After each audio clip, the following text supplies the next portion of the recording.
अस्सलाम वालेकुम।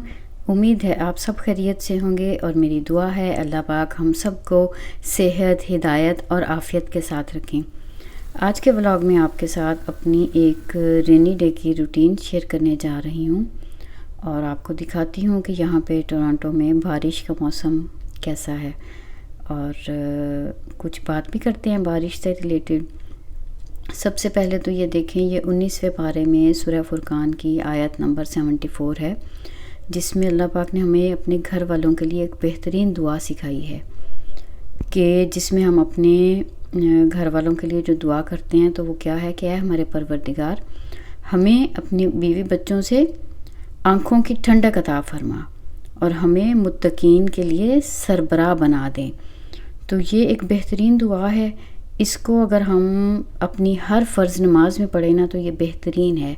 अत्तहियात के बाद, दुरूद शरीफ पढ़ने के बाद आखिर में जब हम दुआएं पढ़ते हैं तो उस वक्त में एक तो हमें ये दुआ भी पढ़नी चाहिए और दूसरा जो हम वालिदैन के लिए दुआ करते हैं वो भी, चूँकि कुरान पाक की आयत है रब्बिरहम्हुमा कमा रब्बयानी सगीरा, तो वो भी हम इस वक्त में पढ़ सकते हैं।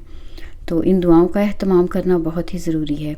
अच्छा, अभी सभी जगहों पे जैसे वेदर काफ़ी चेंज हो चुका, तो यहाँ पे अच्छा प्लेजेंट वेदर चल रहा है और बारिश के दिन हैं, तो ये एक रेनी डे की ही मैं आपको अपनी दिन की रूटीन बता रही हूँ। तो मुझे कुछ चीज़ें लेनी थी डॉलरामा से, लेकिन बारिश भी थी तो फिर सोचा कि चलें इसी तरह से ही चलते हैं। तो ये देखें आप, बारिश का साथ साथ व्यू भी देखें। तो वो औकात जो हमें बताए गए हैं ना, जिनमें हमारी दुआएं कबूल होती हैं, उनमें से एक वक्त है जब बारिश हो। तो बारिश के वक्त में हमें दुआ ज़रूर करनी चाहिए, क्योंकि बारिश के वक्त की दुआ कबूल होती है। और बारिश के लिए भी जब दुआ करें तो उसमें भी यही दुआ करनी चाहिए कि अल्लाह पाक हम पर नफ़े वाली, फ़ायदे वाली बारिश बरसाएं। और ये देखें, ये कॉस्को के बाहर से जब हम गुज़र रहे थे तो मैंने देखा कि पानी यहाँ पे भी इकट्ठा हो रहा है। तो आप लोग देखिए कि ऐसे मंज़र आपको सिर्फ वहीं पे नहीं नज़र आते, पाकिस्तान इंडिया में ये ऐसी चीज़ें यहाँ पे भी होती हैं। चले खैर, हम लोग पहुँच चुके हैं डॉलरामा। और डॉलरामा जब भी आते हैं तो यहाँ आना अच्छा ही लग रहा होता है, क्योंकि कोई ना कोई नई चीज़ जो है ना वो ज़रूर नज़र से गुज़र जाती है।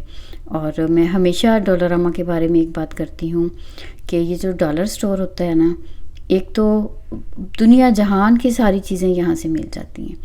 तो दूसरा ये होता है कि लेने हम कुछ जाते हैं तो उसके साथ एक्स्ट्रा कुछ ना कुछ ज़रूर दूसरा भी ले ही लेते हैं। दो रीज़न्स होती हैं। एक तो ये होता है कि वो चीज़ दिखने में हमें इतनी अट्रैक्ट कर रही होती है, अच्छी लग रही होती है। और सबसे अहम चीज़ ये होती है कि ये यहाँ पे, जैसे कि आप जानते ही हैं, यहाँ पे अप टू $5 जो है ना वो चीज़ होती है। हर चीज़ जो भी हम लेंगे अप टू $5, यानी अंडर $5 ही हर चीज़ हमें मिलती है। तो फिर अगर कोई चीज़ अच्छी लगे और वो इतनी मामूली सी कीमत की होती है तो वो फिर ले लेने में कोई हर्ज नहीं होता। लेकिन बेसिकली जो है ना वो शॉपिंग के बुनियादी जो असूल हैं, जो मुझे लगता है कि हर हाउसवाइफ को ज़रूर अपनाना चाहिए। बल्कि ज़रूरी नहीं कि हाउसवाइफ, वैसे ही ये अच्छी आदत में से एक आदत है कि जो ज़रूरत की चीज़ हो ना हम सिर्फ वही ख़रीदें। क्योंकि देखें, हमें at the end of the day हमें अल्लाह के सामने जवाबदेह होना है, और जो कुछ भी हम यहाँ पे ले रहे हैं ना, जो भी इस्तेमाल करके जाएंगे उसका हमें हर नेमत का जवाब भी देना है। तो इसीलिए मैं प्रेफर करती हूँ कि घर से हमेशा लिस्ट बना के निकला जाए, क्योंकि जब हम लिस्ट बनाते हैं ना तो उसमें हमारी सिर्फ ज़रूरी चीज़ें ही लिखी होती हैं। तो कोशिश करें कि लिस्ट के अकॉर्डिंग ही शॉपिंग करके वापस आएँ। लेकिन कभी कभी लिस्ट से अलावा भी कोई चीज़ अच्छी लगे तो वो लेने में कोई हर्ज नहीं है। लेकिन ये आपकी आदत नहीं होनी चाहिए कि जहाँ पे भी जो भी चीज़ अच्छी लगे तो हम बस उसको ख़रीद लें। क्योंकि ख्वाहिशात तो आपने भी सुना होगा कि ख्वाहिशात तो महलों में रहने वालों की भी पूरी नहीं होती, और ज़रूरत तो झोंपड़ी में रहने वालों की भी पूरी हो जाती है। तो बस अल्लाह की नेमतें हैं तो उनको हमने एतदाल के साथ ही इस्तेमाल करना है, क्योंकि हमें अल्लाह की नेमतों का फिर जवाब भी देना है।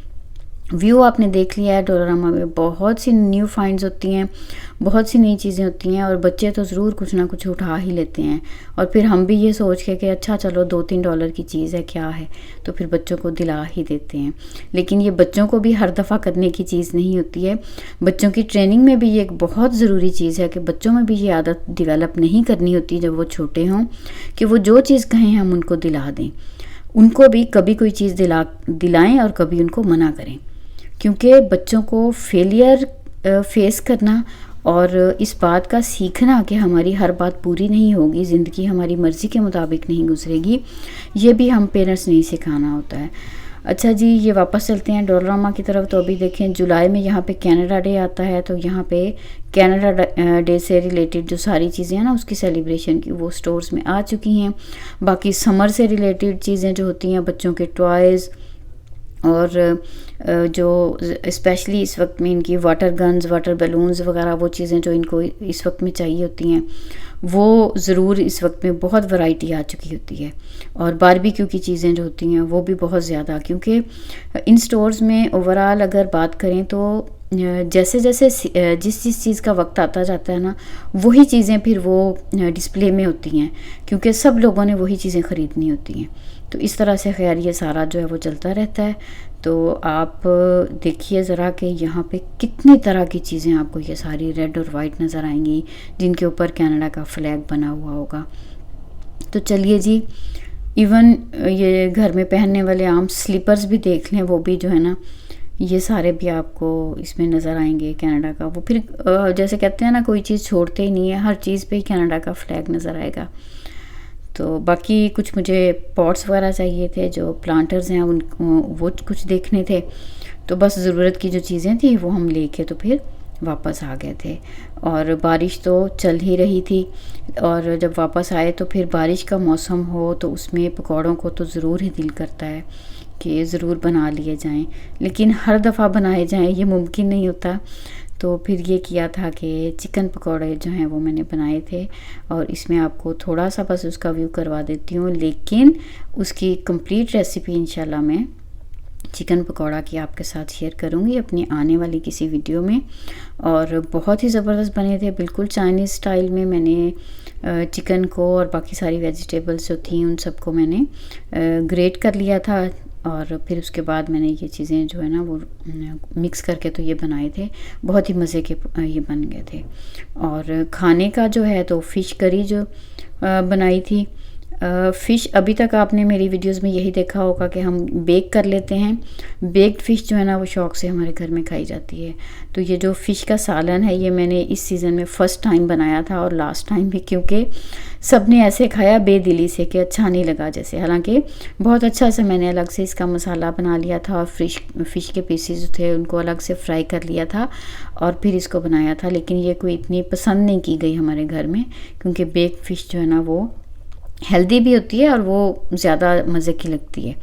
तो बस यही आज का मेरा व्लॉग था। यही कुछ थोड़ी सी रेनी डे की रूटीन थी, कुछ दुआएं आपके साथ शेयर करनी थी। मुझे भी अपनी दुआओं में याद रखिएगा, और हमें यूं ही एक दूसरे को साथ लेके चलना है, अच्छी बातें शेयर करनी है, और कोई ना कोई नसीहत की, खैर की बात एक दूसरे के साथ ऐसे ही शेयर करनी है, क्योंकि हम एक दूसरे के साथ ही कामयाब होना चाहते हैं, ना सिर्फ इस दुनिया की ज़िंदगी में, बल्कि हम ये चाहते हैं कि जब हम अल्लाह के सामने जाएं तो उस वक्त पे भी हमारा नाम अल्लाह ताला की तरफ से जो फहरिस्त बने ना, उसमें कामयाब लोगों की लिस्ट में ही आ जाए। बहुत सारी दुआओं के साथ आपसे इजाज़त चाहूँगी, और इसी तरह से किसी नई रेसिपी के साथ, किसी नए अच्छे से टॉपिक के साथ, किसी नई वीडियो में मिलूँगी। अल्लाह हाफिज़।